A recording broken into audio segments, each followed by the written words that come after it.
Did you know about this new research about ADHD? 2 months ago, on March 30th, there was a new research that was published in the Journal of Attention Disorders. It was published by two researchers in Canada, Ms. Atto and Ms. Clemmy, and the title is this: Misdiagnosis, a Systematic Review of ADHD in Adult Women. I like that play with the miss. It's the first of its kind research in tracking the lasting effects of being undiagnosed in childhood and its lasting impact into adulthood. Girls are often underdiagnosed with ADHD, even though statistics says otherwise, where the ratio of boys to girls with ADHD is about 3 to 1, but in adulthood, the ratio becomes from male to female diagnosed with ADHD as to 1 to 1. I can relate to the research subjects in this study because I was not diagnosed as a child and I was only diagnosed in adulthood. But for me, because I was born before 1980s, I was not diagnosed with ADHD in childhood. Remember, 1980s was around the time that ADHD became an official term for clinicians, pediatricians, health providers to use in their diagnosis. This study shows that if you were not diagnosed with ADHD in childhood, you would likely have lasting impacts in these four areas of your lives. The first one is the impact on social emotional well-being. Because these girls grew up without explanation on what's going on with them, they developed a negative social and emotional well-being. They often said that they felt something was different about them or something was wrong with them. They felt awkward. They were not able to pick up on social cues. This then became social anxiety up to adulthood. I remember when I was a freshman in high school, we were assigned a mentor who was a senior. And I would always talk to my mentor and tell her that somehow I felt different. I feel there's something wrong. Interestingly, it's the same thing as what the subjects here are saying. We just felt something different, but we cannot identify what that is. Now, I know in adulthood that that was my ADHD symptom that made me feel different. I'll talk about the three other lasting consequences of being undiagnosed as a child in the other parts of this video. If you want me to delve deeper into this research, please go ahead and comment more so I know that there's interest in a more thorough analysis of this research. If you were diagnosed with ADHD in adulthood, a second lasting negative consequence of that is difficulty in relationship. In this study that we're talking about, difficulty in relationships happened for those girls who were not diagnosed in childhood, but only diagnosed in adulthood.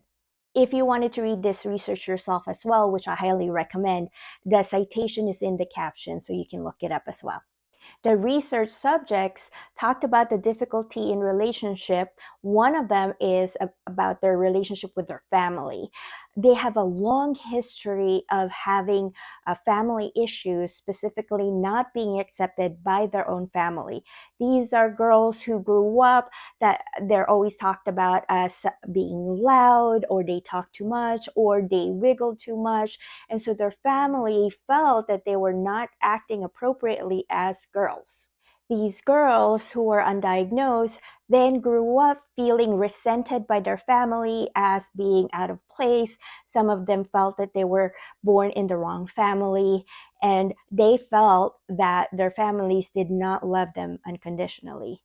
Their difficulties with their relationship with their family in childhood then carried over into the difficulty of their relationships in adulthood, such as when they started having partners, their own families, their own kids.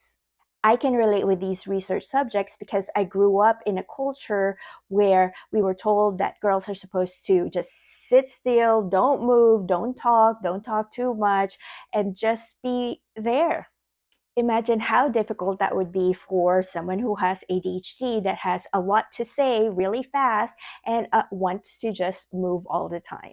And these feelings don't just happen at home, but also in school, where a lot of these girls that were undiagnosed were feeling the same way.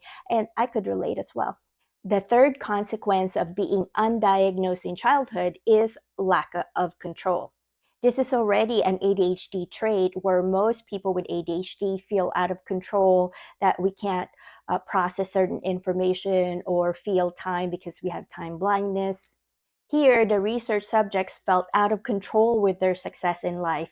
They credited success to outside factors, but they credited failures to themselves.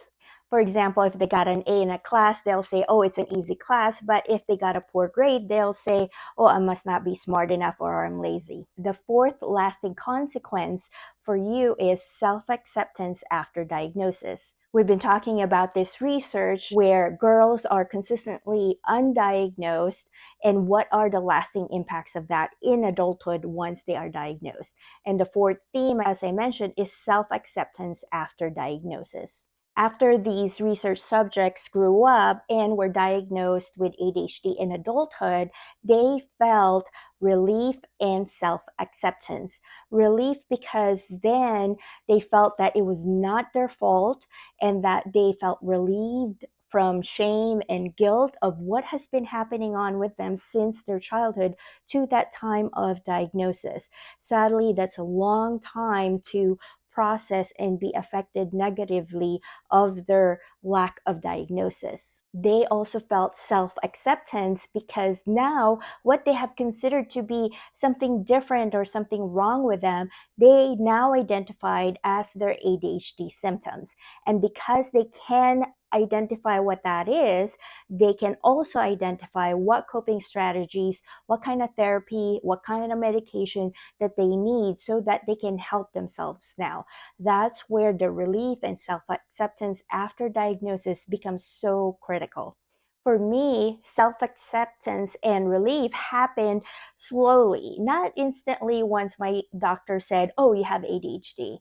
Of course, that helped identify, as I mentioned, what I was feeling before, but I had to understand and truly understand ADHD in a much deeper level to start correlating things that have happened to me in my childhood up to that time of my diagnosis.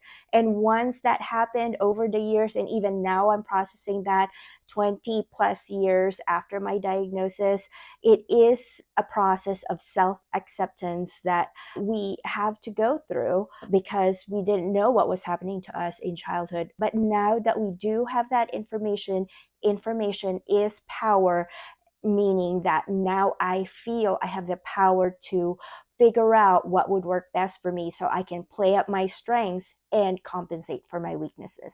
In the last part of my video series about this research, I'll talk about the conclusion and the action plan that the researchers and myself would propose. If you were not diagnosed with ADHD in childhood, you can have the 4 lasting consequences that I talked about in my other video based on this research. If you were diagnosed with ADHD late in time, it can affect you negatively with your mental, emotional, and well-being overall. An accurate and timely diagnosis, on the other hand, can change lives profoundly. You can stop blaming yourself for what's happening, and you can live a more fulfilled life. My takeaway from this research is this: timing of your diagnosis is critical. It sounds obvious, I know, but for people who are trying to get diagnosis, and even for parents who are trying to figure out if their child needs a diagnosis, it becomes more complicated. If you're a parent who's thinking, should I get my child diagnosed now or later, this research might be worth reading for you. As an ADHD mom who has a child that has ADHD who was diagnosed when he was 7, trying to figure out when to actually get him diagnosed was a difficult question. My husband and I had questions such as, is this the right time? Is he too young? Is he exhibiting age-appropriate behavior? So it is a very complicated decision to make. What can we do now with this research? Well, I think that targeted education and information towards pediatrician, healthcare providers, parents, and teachers are necessary regarding diagnosis of ADHD, especially among girls. I'm trying to bridge that information gap as well with my ADHD Life Simplified company, where we provide simplified information and coping strategies about ADHD just like this. When you need positivity, join our community.